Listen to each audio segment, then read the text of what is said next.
Joshua Feynman, thank you very much. That's great. We're going to move now from metaphorical discussions of economic earthquakes to geophysical literal ones. Our next speaker is a structural engineer and a respected academic who specializes in seismic vulnerability and societal risk from natural disasters. Of particular pertinence to this session, he's one of the authors and is here to describe the findings of a massive California shakedown study and its implications for Canada.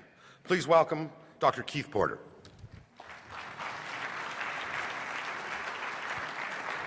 Thanks.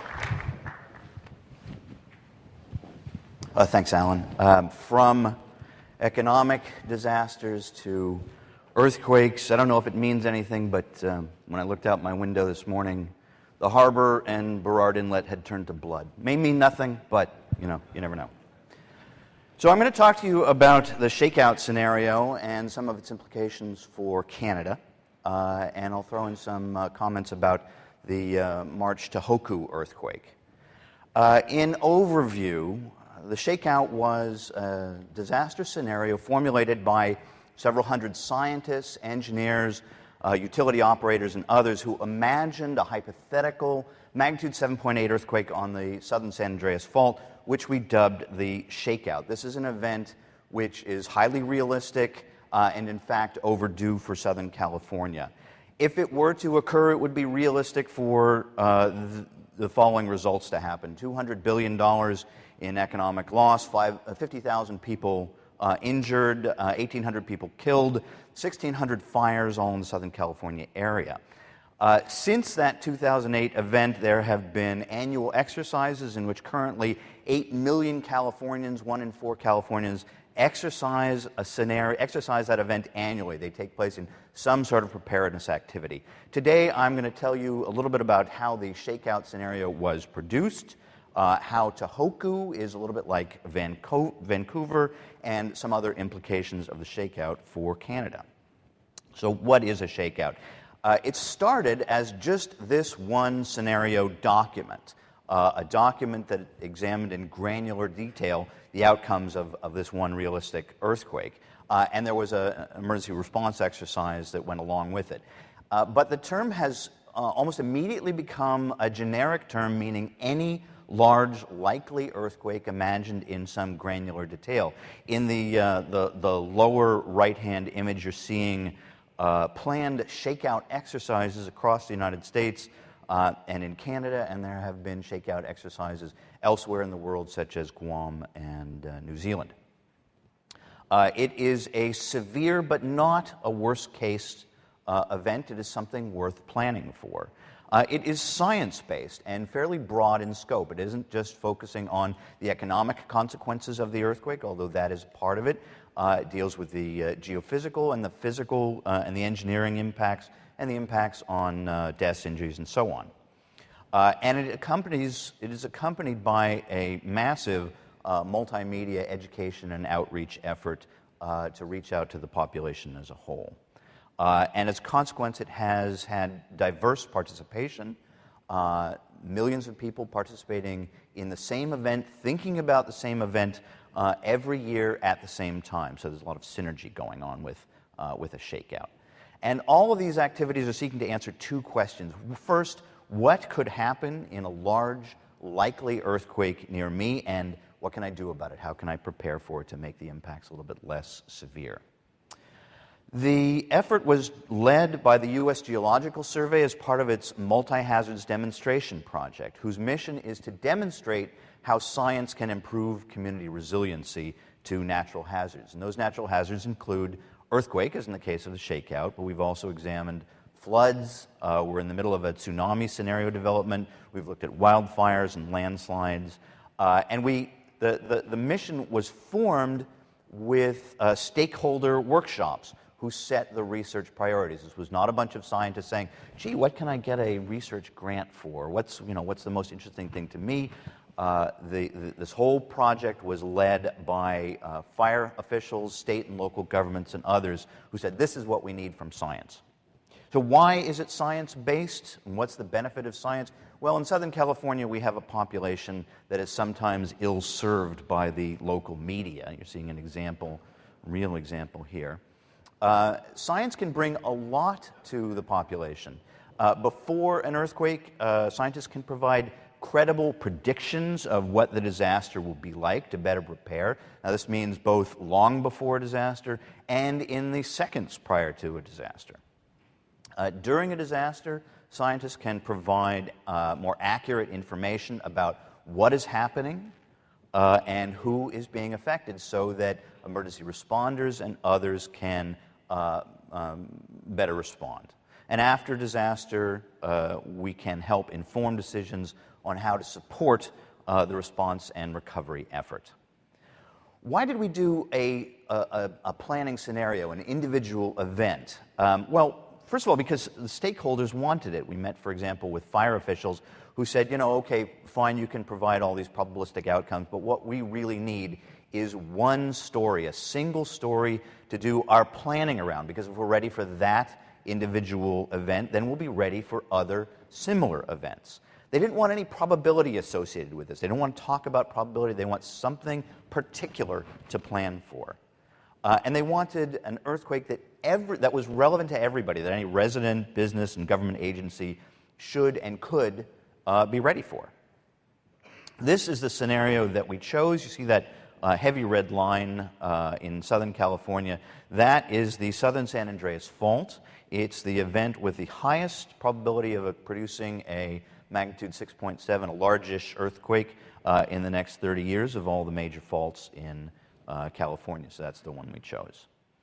The project was led by the U.S. Geological Survey and the California Geological Survey, but it included 50 different agencies. You're seeing some of the names of the agencies. There were many more. And the names of the individuals who led the scenario. I was sort of the chief engineer on the scenario. But in addition to these 10 or so names, there were 290 other earth scientists, engineers, social scientists, and others who actually contributed to writing the scenario, to imagining what would happen. Individuals from all these different agencies, public and private, wrote this scenario.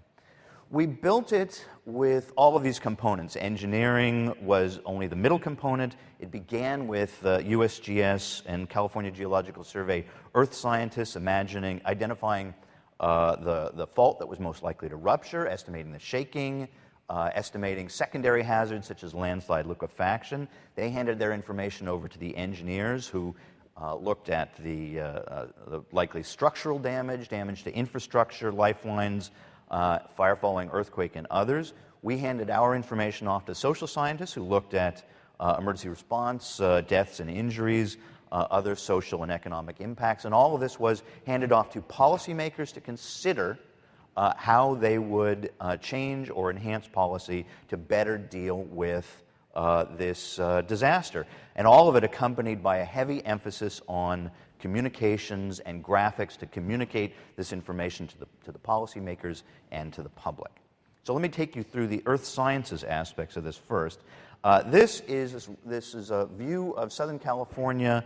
Los Angeles is in the lower left. That red fence is the portion of the San Andreas Fault that ruptures, and the height of that red fence indicates how far the Earth slips at the surface. In the far right, near the Salton Sea, the slip at the surface is 13 meters, which is a big offset.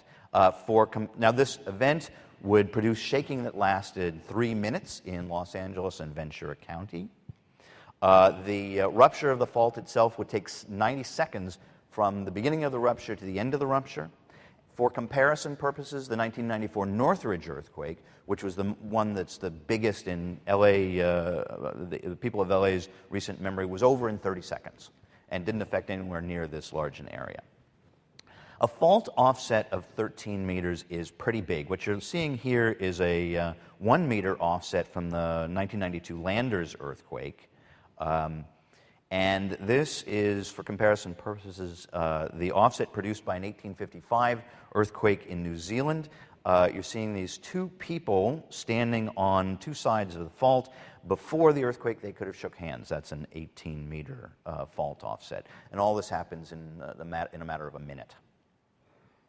The shaking was produced with physical models, mathematical models that characterized the rupture itself and then propagated using wave equations, the shaking throughout the Southern California area.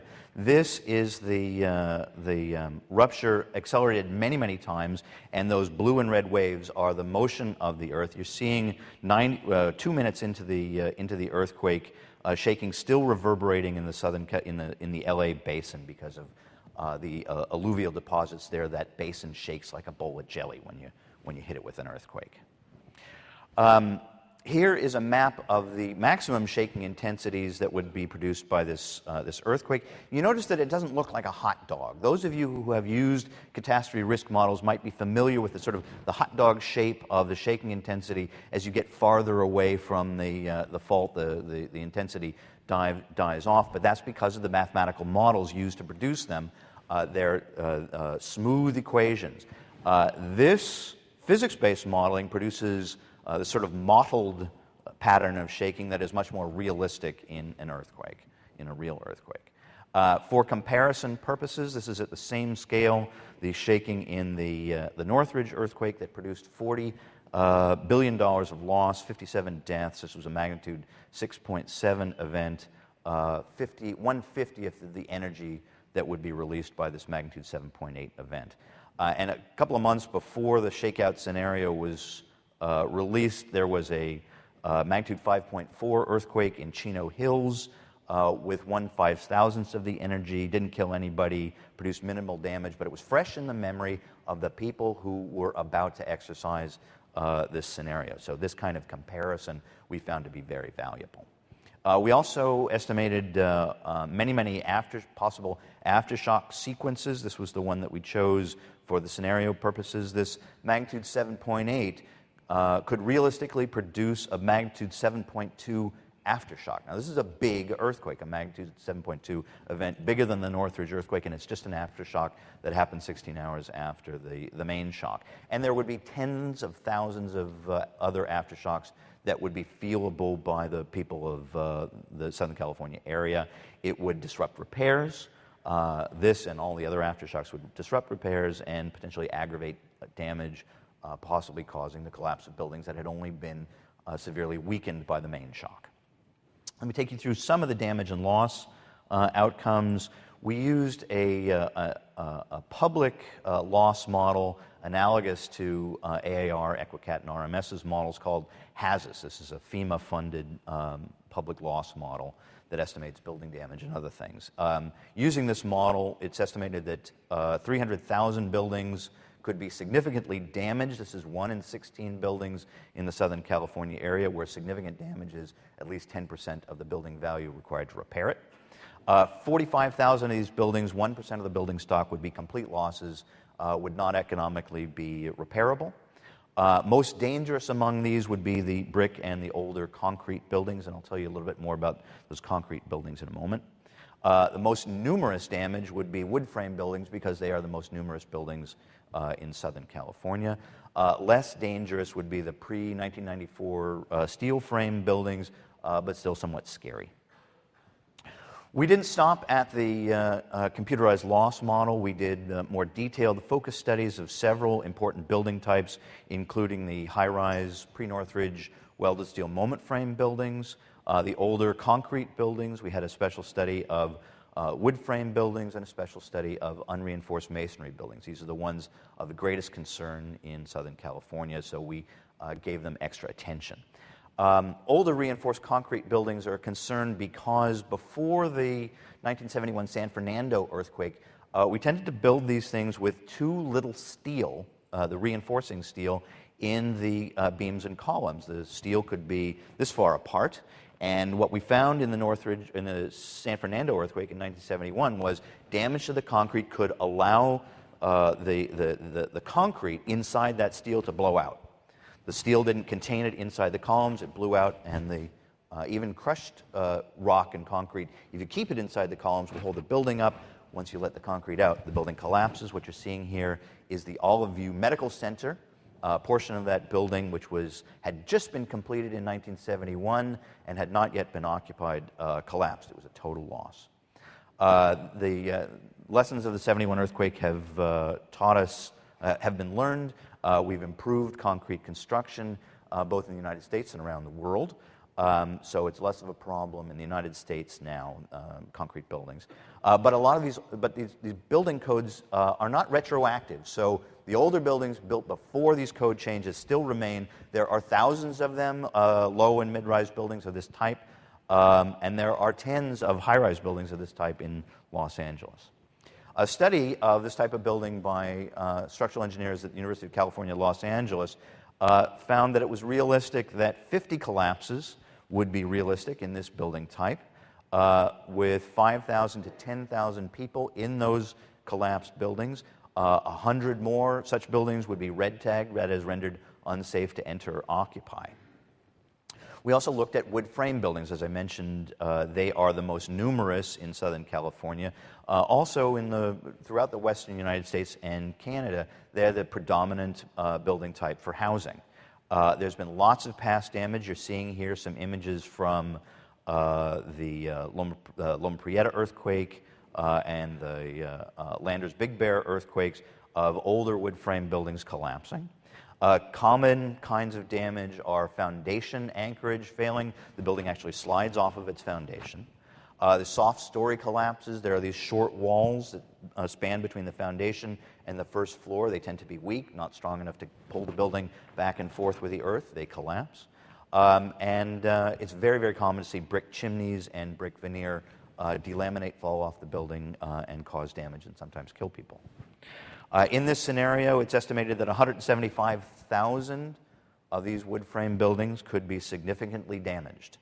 That is 1 in 25 buildings damaged to the extent that at least 10% of their replacement cost is required to repair them. That's pretty severe. And British Columbia has a lot of these buildings and a largely non-existent seismic code as far as these buildings are concerned. So British Columbia is actually kind of worse off than California. We've got building codes that have advanced over time.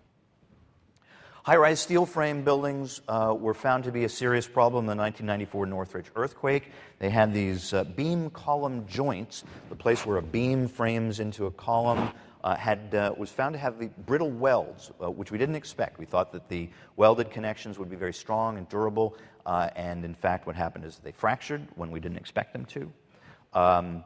There are a lot of such buildings. In the Kobe earthquake a year later, tens of steel frame buildings actually collapsed. We didn't actually see any collapses in the Northridge earthquake, but the shakeout is a different story than the Northridge earthquake. It lasts longer, it produces stronger shaking, and it is more rich in the long period swaying back and forth damaging motion than that 1994 Northridge earthquake. So the fact that no buildings collapsed, no steel frame buildings collapsed in Northridge doesn't mean anything. And the Cascadia, an earthquake on the Cascadia subduction zone near Vancouver would be even more rich in this strong, long period motion. There are 600 high-rise buildings of this type in the Los Angeles, Riverside, San Bernardino area. A study by researchers at the California Institute of Technology focused on this particular building type. They ran some state-of-the-art computer analyses of some mathematical models of these buildings and found that it was realistic that there would be 5 collapses of high-rise buildings in the range of 10 to 15 stories, each of them with 250,000 square feet or so. This size of building would have 1,000 occupants. It was estimated that it would be realistic that 10 more of them out of the 600 would be rendered permanently unsafe to enter or occupy, and 20 more of them would have limited use. Because this is such a scary story, we had an expert panel review the Caltech study. This was a panel of very skeptical structural engineers who found that, I'm quoting them, the fact that there were no collapses in previous U.S. earthquakes can't be taken as evidence that there would not be collapses in this scenario, the shakeout scenario. In fact, the possibility of sun collapses is quite credible. Having this expert panel review and give this statement was crucially important for the buy-in of the structural engineers in California. Otherwise, they would have said, oh, that's just a bunch of academics telling scary stories. We took a closer look at 10 elements of the infrastructure, telecommunications, highways, the ports of LA and Long Beach, wastewater, surface streets, oil and gas pipelines, rail, mass transit, water supply, dams, electric power, and hospitals. Some of them were studies by individuals, and some of them were studies by panels of engineers and operators who worked for local utilities. For example, we convened a panel of experts from 5 local power utilities, presented them with the likely shaking from this scenario, and asked them what would happen, what would realistically happen to your power utility in this event. What they found was that it was highly likely that an immediate loss of power would occur in the study area, and as a matter of fact, across the western United States. Part of the reason for the loss of power would be the collapse of several high-tension transmission towers, and there would be widespread damage to overhead transformers on poles. The generating plants throughout Southern California would be taken offline for just to protect them and then to inspect them.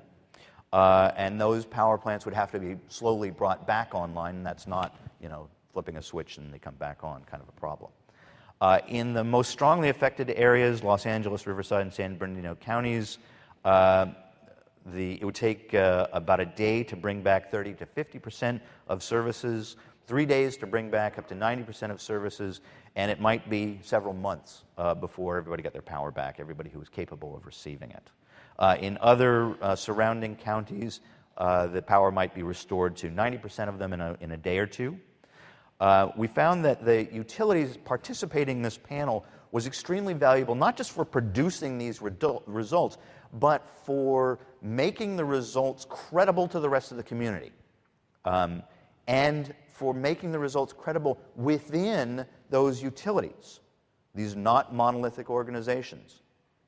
If they saw a study by outsiders who didn't run their power plants and transmission lines and grid control facilities, they would say, it's just a bunch of academics, maybe it'd turn out like that, but probably not. Having the people who run those facilities produce the results was crucial for getting buy-in in those utilities. It also made them aware of lifeline interaction impacts, things like the fact that roadway damage would hamper restoration of power. They had to sit down at a panel and think that through. We would tell them, okay, so power is out, but you realize you're not going to be able to pick up your phone. Oh, we're not going to be able to use our phones for managing repairs. Well, okay, I think then restoration will take a little bit longer because we won't be able to reach our repair crews. Water supply was a concern because we have water brought into the Southern California area from outside. A lot of the water comes in from outside the area, and the aqueducts and the tunnels that bring in that water cross the fault in several places. And remember, that fault is rupturing. Where those pipes or aqueducts cross the fault, they get ruptured. You're seeing in the upper right some of the places where aqueducts and tunnels cross that fault. Furthermore, there would be widespread damage to pipelines where they run through liquefiable soil. That is, soil that when shaken temporarily loses its ability to carry weight and moves, flows like a liquid. And also landslides could damage pipes. You're seeing some images of landslide or liquefaction damage to pipelines in past earthquakes.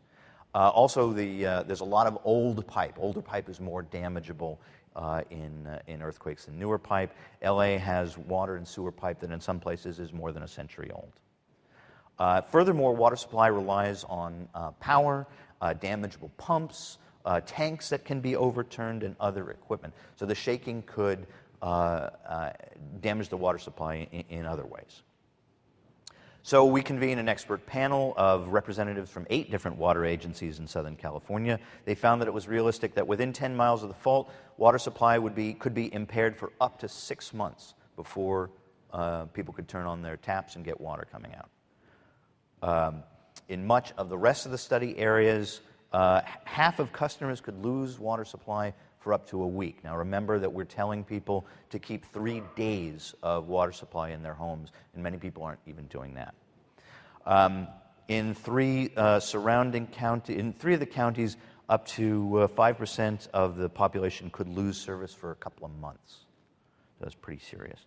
As a consequence of the panels participating, of the utilities participating in this panel, they took the earthquake so seriously that they're actually spending a good deal of money to renovate certain aqueducts and make them more resistant to fault offset. Furthermore, water agency staff now have a desk at county and state emergency operations centers. That's something they didn't have before. So there was no communication before the shakeout between emergency responders and water agencies. That's a real tangible improvement brought about by the shakeout, by this imaginary earthquake. Deaths and injuries. A study by one of the world's leading researchers on earthquake casualties found that it was realistic that 50,000 people in the study area would be injured to the point where they had to be taken to emergency rooms, 1,800 people killed, half of them in fires. I'll talk about fires in a moment. Half of them from shaking damage to buildings. This is versus 8,300 injured and only 33 people killed in the 1994 Northridge earthquake. And this is at a time when the hospitals would be heavily damaged. In some counties, up to 2/3 of the hospital beds would be unavailable because of damage to those hospitals. Now, fire following earthquake is kind of the 800-pound gorilla here. There have been the two largest peacetime conflagrations in history followed the 1906 San Francisco earthquake and the 1923 Tokyo earthquake. Why did these earthquakes produce the largest peacetime conflagrations in history? Earthquakes knock over electrical equipment, damage electrical equipment, and cause, they sever gas lines, they do all sorts of things that cause fires to ignite. At the same time that they damage the fire-resistive characteristics of the building, the fire-resistant walls and so on get cracked and lose their fire-resistive capabilities. At the same time that they damage the water supply, which is needed for fighting those fires. Water for firemen is like bullets for cops. They can't do their job without it. At the same time that they saturate telecommunications and traffic. Earthquake happens, everybody picks up their phone. The phone system is not designed for everybody to be on the phone at the same time. It's designed for more like 3% of us to be on the phone at the same time. So people trying to get through to 911 can't. Even if the telecommunication system is operating, they don't get a dial tone. So there are more fires than there are firefighting capabilities, and this is what leads to conflagrations, fires burning out of control. So we hired Charlie Scawthorne, who is the father of fire following earthquake in North America. He found it realistic that the shakeout would produce 1,600 ignitions, large enough to require a fire engine to respond. 1,200 of those would exceed the capability of the first engine to put out the fire, and we don't have 1,200 fire engines in Southern California. The result would be 200 million square feet of buildings burnt, the equivalent of 133,000 single-family dwellings. $65 billion in property damage and another $22 billion in business interruption, both direct and contingent business interruption. And this is not a worst case. We assumed that Santa Ana winds would not be blowing on this particular day. This particular day was November of 2008, and November is when Santa Ana winds blow. So it would not have been unrealistic to include Santa Ana winds.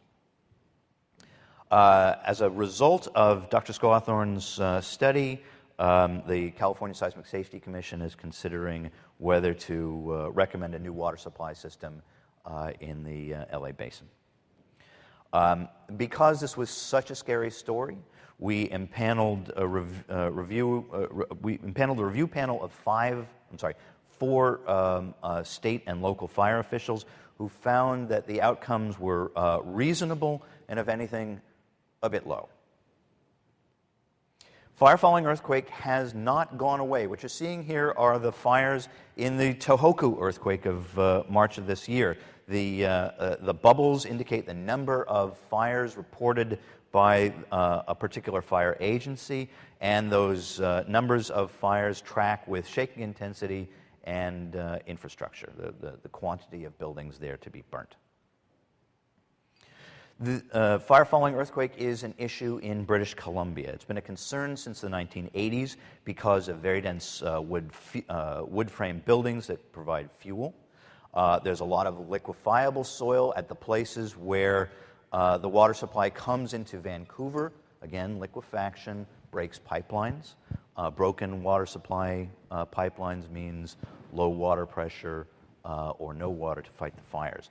As a consequence of some studies in the 1980s, the Vancouver Fire and Rescue Services built the dedicated fire protection system in the 1990s. In the lower right, you're seeing an image of that, of where that dedicated fire protection system is. It protects the downtown area and portions of Kitsilano. And it's a separate water supply system, hardened to resist earthquake damage, with water inlets, pumping stations at 3 points around Vancouver, so that salt water from Burrard Inlet can be taken into the water supply system and pumped throughout this dedicated fire protection system to fight fires, even if the water supply from north of the city is cut off. The ICLR, under Paul Kovacs, commissioned a study by EQE, again, Dr. Charles Scawthorne led this, of the potential for fire-following earthquake in Vancouver, that found 150 fires was realistic for a large earthquake in the area versus 120 engines capable of fighting those fires at the time. And a realistic outcome of $8.5 billion in 2001 Canadian dollars. This study is somewhat out of date because of population growth and because of new data that has come from more recent earthquakes, but still there is some validity to these numbers. The monetary bottom line for the shakeout would be property damage of $113 billion, roughly evenly split between shake damage and fire damage, and business interruption of $96 billion, largely because of damage to the water supply, partly because of fire and other causes. This scenario also produced a new model of emergency response. This is a depiction of emergency response activities just for fire at several different points in time, both organized and spontaneous fire response, organized by the fire department, spontaneous by groups of residents coming out to help the fire department. This kind of depiction of emergency response was totally new, produced during the shakeout study, and a similar depiction of emergency response was produced for 17 functions of emergency response. Now, British Columbia is participating in a shakeout. It has participated in one already this year and will participate again on October 20th at 10:20 a.m. The Great BC Shakeout exercise is focused entirely on self-protection, saving your life. There is it doesn't have this detailed scenario behind it. It simply acknowledges that big earthquakes could occur here, and what do you do about it? There is a web page that you can go to find out more about the Great BC Shakeout exercise. And here's a video of some of the materials that are available to.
If you take away nothing else from my talk, it should be this.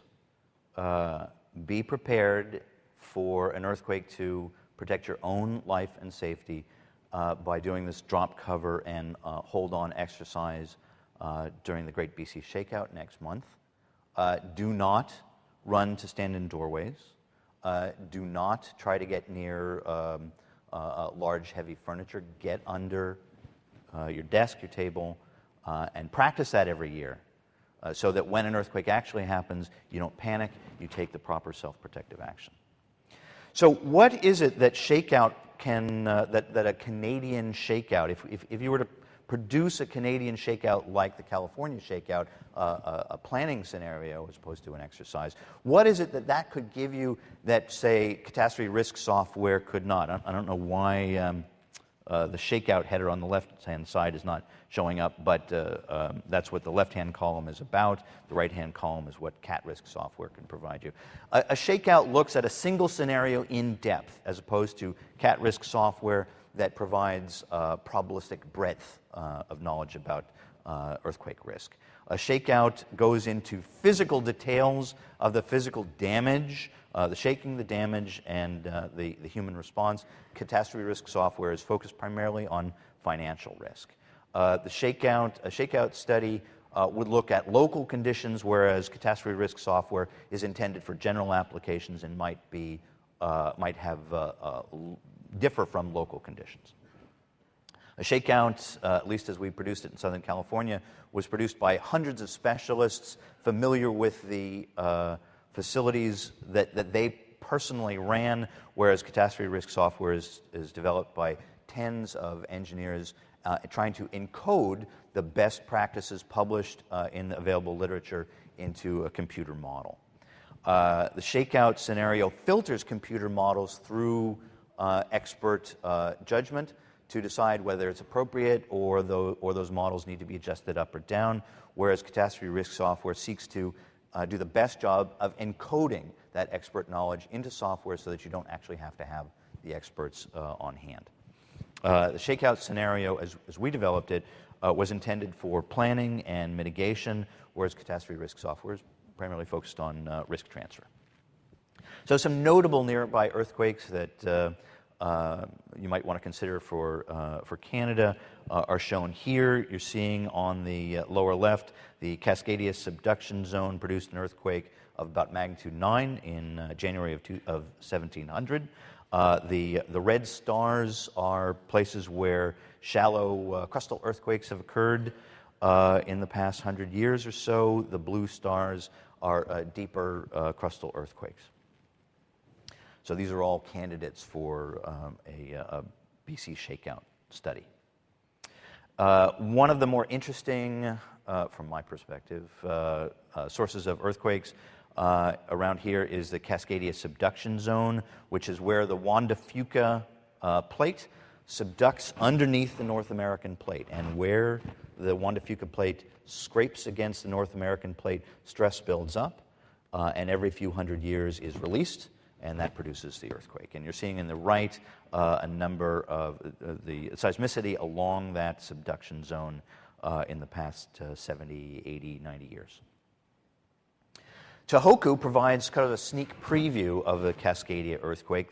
You're seeing on the left Japan, and that big long red line just to the right of Japan is the part of the fault that ruptured in March of 2011. It's at the same scale as the image on the right, which is Western North America, and the Cascadia subduction zone. So basically the same size fault.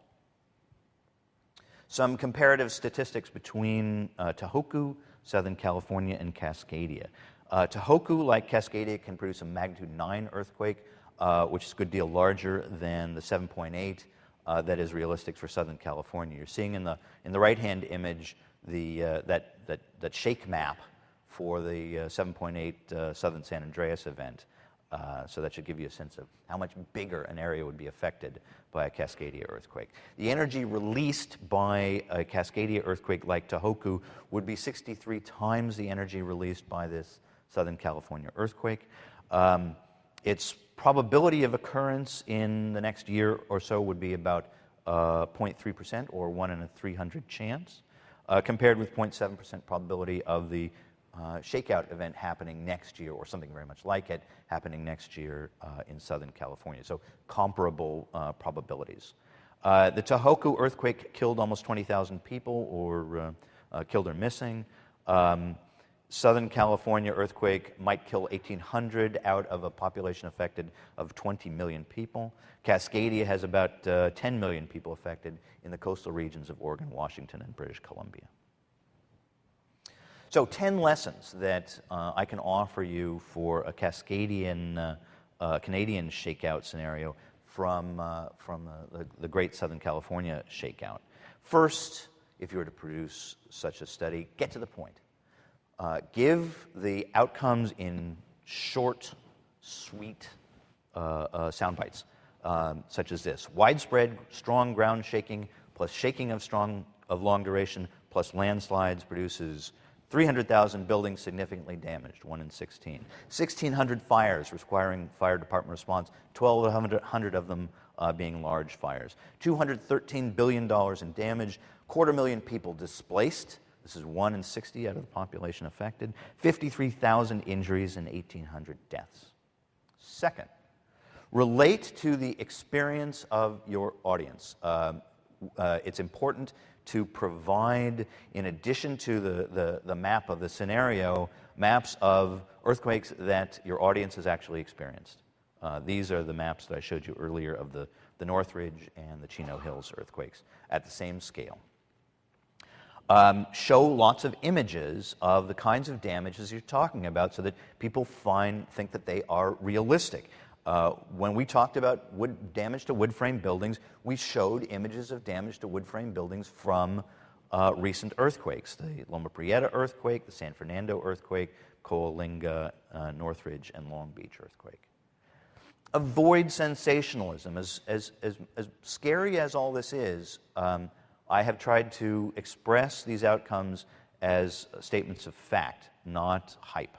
And an example of avoiding sensationalism is when we talked about high-rise steel frame buildings. The collapse of high-rise steel frame buildings evokes 9/11 in Southern California. So we said it was realistic for five of these buildings to collapse, but we asked people to bear in mind that steel frame is not the big scary problem. Steel frame is actually safer than many other building types, particularly these older reinforced concrete types. Avoid discussion of probability. People in this room are probably among the most comfortable in the world talking about probability. Most people are not. They don't understand it. They can't relate to it. So when we talk to the general public about this event, we did acknowledge that it is an uncertain event that might happen next year or later. We talked about the probability of occurrence. But we said, this is not an if, this is a when. An earthquake like this will happen, and that event could be tomorrow. So this is the time to start preparing for it. When we talked about the collapse of steel frame buildings, for example, we didn't say, it could be here, could be there, could be the other place. We said, let's just imagine for planning purposes that the steel frame buildings are in these particular places. Now, there are no actual buildings in these spots, so that we didn't frighten people who lived in buildings that we were picking out. We put hypothetical buildings in empty lots and so on. Involve everyone and emphasize consensus. What you're seeing here is an image of 3 independent studies of shaking from this scenario. They came out to very comparable results that provided additional credibility to the shaking intensity because they compared well against each other. We also had validation by thought leaders of controversial results, such as the collapse of those steel frame buildings. That also built up the idea that this was a realistic outcome, not just some wild academic exercise. We involved multiple agencies, non-governmental organizations who contributed to, endorsed, and promoted the scenario so that people were hearing the same message from all sorts of different directions from people that they trusted. Confront misinformation. For example, in Southern California, we face the problem of a guy named Doug Kopp who is running around saying that don't drop cover and hold on. Get in the triangle of life, which is a bogus concept that says you should find void spaces near large, heavy furniture, like refrigerators, so that when the building collapses, you'll be in this large void space, this space that you don't get crushed. And there's no scientific evidence behind his claims. But everybody hears it. It's gone. The idea has gone viral through the internet. So the developers of the shakeout scenario confronted it directly, explaining the wrong assumptions about the triangle of life. Buildings don't always collapse. Large, heavy objects like the refrigerator move around in the earthquake. So if you try to get next to it, you might get run over. You can't always predict where those voids are going to be. And you can't always move there. The floor is shaking. Don't try to run across your home to get to the refrigerator. And then cite authorities who also rebut that misinformation. We sent that message out from California Office of Emergency Services, the U.S. Geological Survey, the American Red Cross, Snopes.com, etc. So that people who thought maybe there was some, maybe they should believe this triangle of life stuff could hear the rebuttals from many different authorities that they trust. Acknowledge the limitations of the study.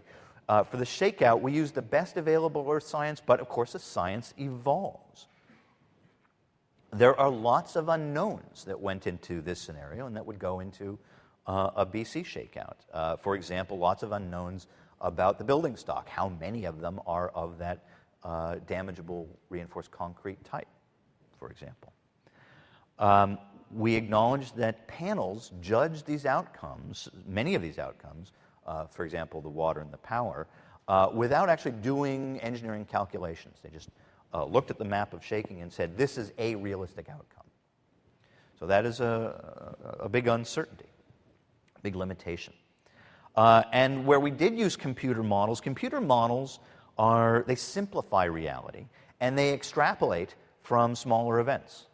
And that extrapolation always involves error.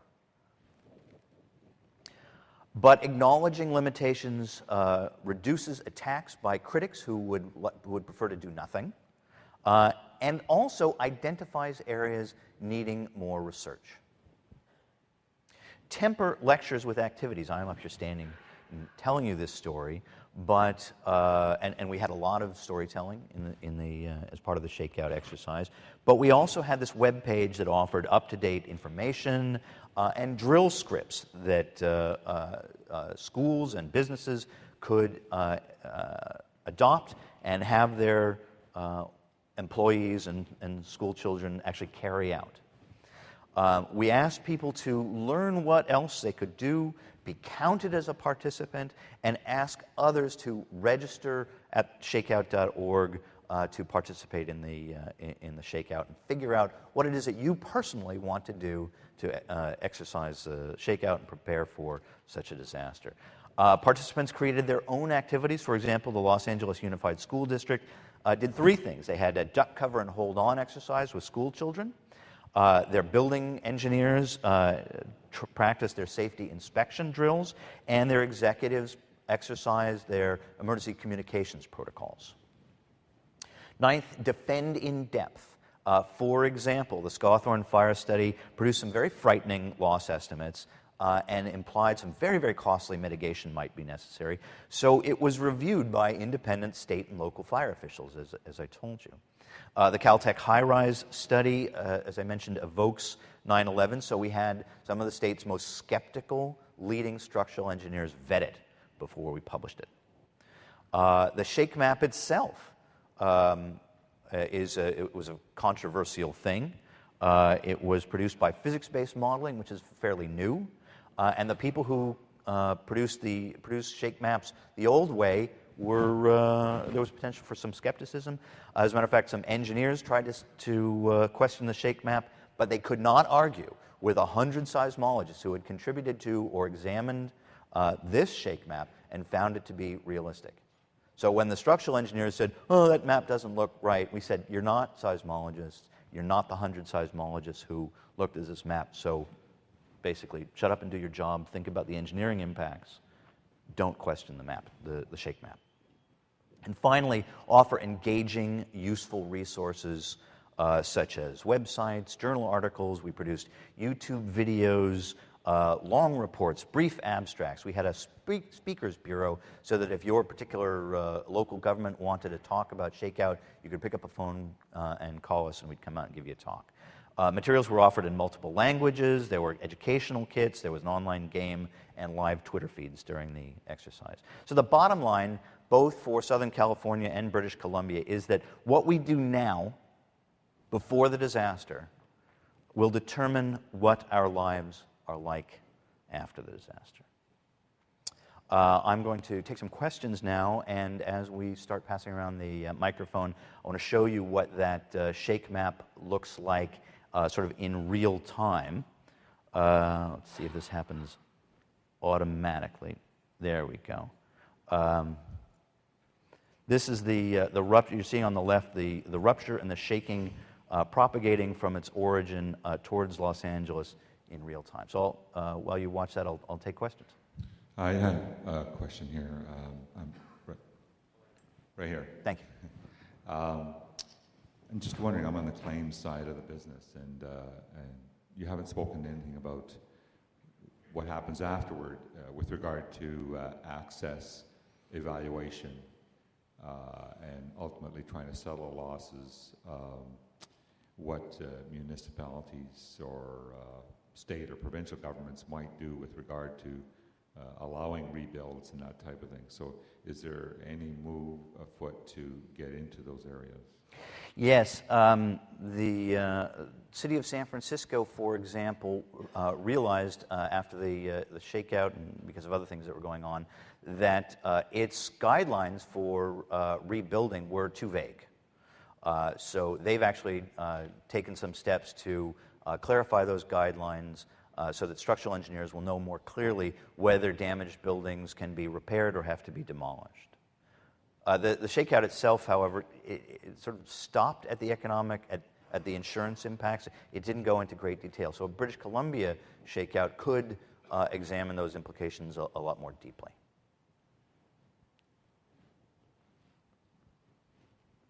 Other questions?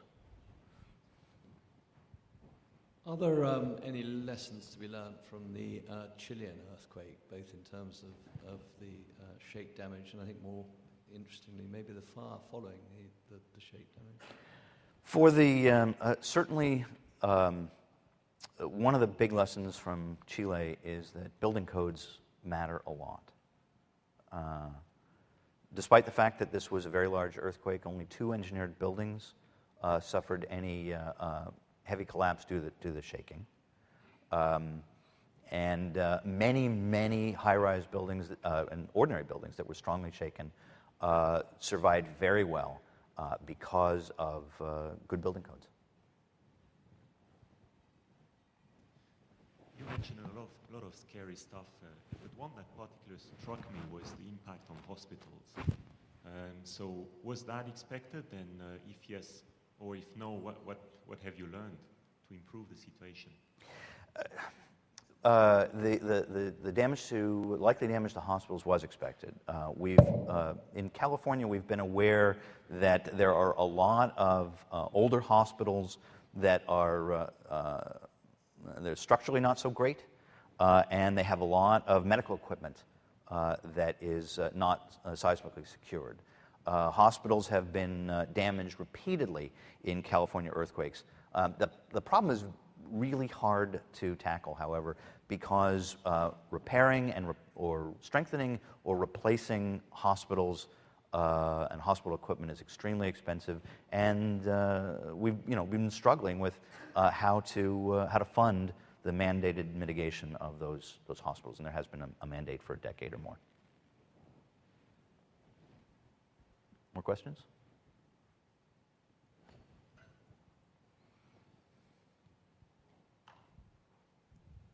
Sorry, just from observing the video, there seemed to be a time delay between when the earthquake began at its original point to where it spread to more populated regions. And I was wondering whether or not there was technology in place to, for instance, shut off the gas main, shut off the electricity, et cetera, give early warnings to people, whether or not through Twitter feeds or whatever. Yeah, I'm glad you asked that question, and that's the lesson that everybody draws from that video. There's a lot of time to send out automated messages. In Japan, for example, there has been an earthquake early warning system for quite some time. I had a colleague, actually Dr. Scawthorne, was in Japan after the Tohoku earthquake. He was at a talk about the earthquake, and his phone started buzzing with a ringtone that he hadn't heard before. He opened it up, and it said, "Earthquake shaking is approaching you. It will arrive in 6 seconds. Take cover." This is a message that is broadcast to every cell phone in the affected region, and he was able to take protection. This was an aftershock that was happening. So he was able to take some self-protective action. There is no reason why we can't have that same system in Southern California. As a matter of fact, there's a test system being demonstrated now in Southern California. But some of the other things that it can do is move elevators. You can do with that kind of information is to move an elevator to the nearest floor and open the doors. You can cause fire department, fire station doors to be opened automatically so that the fire engines don't get trapped inside the building. Lots of other things like that. Okay, we talked about the mutual aid in the Cascadia scenario. Right. And if we talk about that a bit, and the tsunami possibility in Vancouver. The tsunami, conventional wisdom has it that Vancouver Island protects the city of Vancouver from a tsunami like happened in Tohoku. Now, I'm not aware of studies that have actually modeled the tsunami propagation from a Cascadia event. Perhaps Gary Rogers, who will be speaking in the next session, can tell us, in session A, could tell us a little bit about that. Mutual aid, that's a serious issue. It takes a long time for fire engines to drive from neighboring states to get in to fight those fires. So big earthquakes make mutual aid kind of problematic. A small earthquake, you can have local resources respond to the affected area because they themselves aren't affected. But in a big earthquake, everybody's affected. Everybody who is a party to that mutual aid agreement can be dealing with their own disaster. So it's a real problem.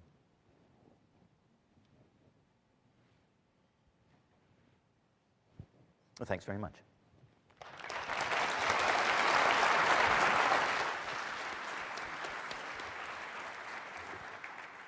Now that we are all terrified gormless after those last two presentations, we'll take a social and health break, sponsored by Deloitte's. Thank you. We're going to reconvene in two concurrent panel sessions. This room will be Canadian earthquakes. 3 stories up in the Stanley Park room will be commercial and environmental litigation. And then for the last session is lunch in room DEF at 12:30. Thank you all.